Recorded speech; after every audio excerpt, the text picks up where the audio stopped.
வணக்கம். இன்றைக்கி மிளகாய் மண்டி எப்படி வைக்கிறதுன்னு பார்க்கலாம். ஒரு 20 மிளகாய், பச்சை மிளகாய் எடுத்து இந்த மாதிரி கீறி வச்சுக்கணும். ஒரு 15 சின்ன வெங்காயம் இந்த மாதிரி லைட்டாக தோல் வச்சுட்டு உரிச்சுக்கணும். இல்லைனாலும் ஃபுல்லாக தோல் எடுத்துகிட்டு உரிச்சுக்கலாம். கொஞ்சம் பெருசாக இருக்கிறத மட்டும் ரெண்டு ரெண்டாக கட் பண்ணி வச்சுருக்கேன். சின்னதாக இருக்கிறத அப்படியே போட்டுக்கலாம். கருவேப்பிலை, தாளிக்க கடுகு, உளுந்து, பெருங்காயம், கொஞ்சம் மஞ்சள் தூள், கட்டி பெருங்காயம் ரொம்ப நல்லாயிருக்கும். எலுமிச்சை அளவு புளி எடுத்து ஊற வச்சுக்கணும். அரிசி களைஞ்ச தண்ணி மண்டி 1 கப் எடுத்து வச்சுருக்கேன். வெல்லம் கொஞ்சம்.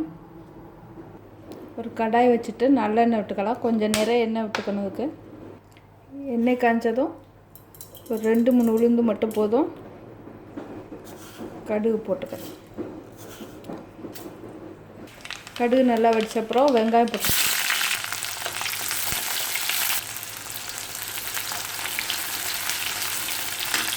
பச்சை மிளகாய் போட்டுக்கலாம்.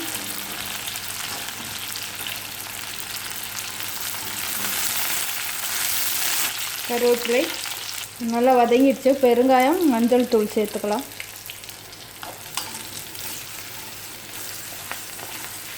இப்போ கரைச்சி வச்சுருக்க புளி,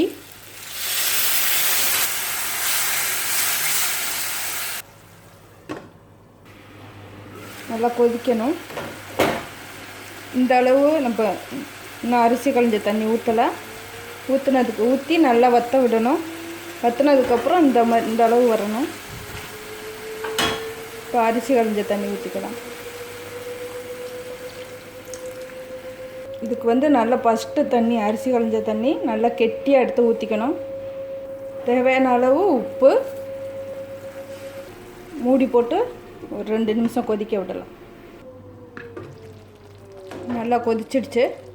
இப்போ இந்த வெல்லம் சேர்த்துக்கலாம் கொஞ்சமாக.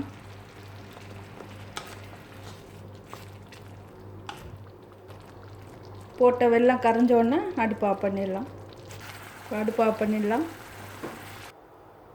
செட்டிநாடு மிளகாய் மண்டி ரெடி ஆயிடுச்சு. இது சாதத்தில் போட்டு சாப்பிட ரொம்ப நல்லாயிருக்கும். சாம்பார் சாதத்துக்கெல்லாம் தொட்டுக்கலாம். இந்த மண்டி சுட வைக்க தான் ரொம்ப நல்லாயிருக்கும். பழையதாக இருந்தால் மீன் குழம்பு மாதிரி பழைய மண்டி ரொம்ப நல்லாயிருக்கும்.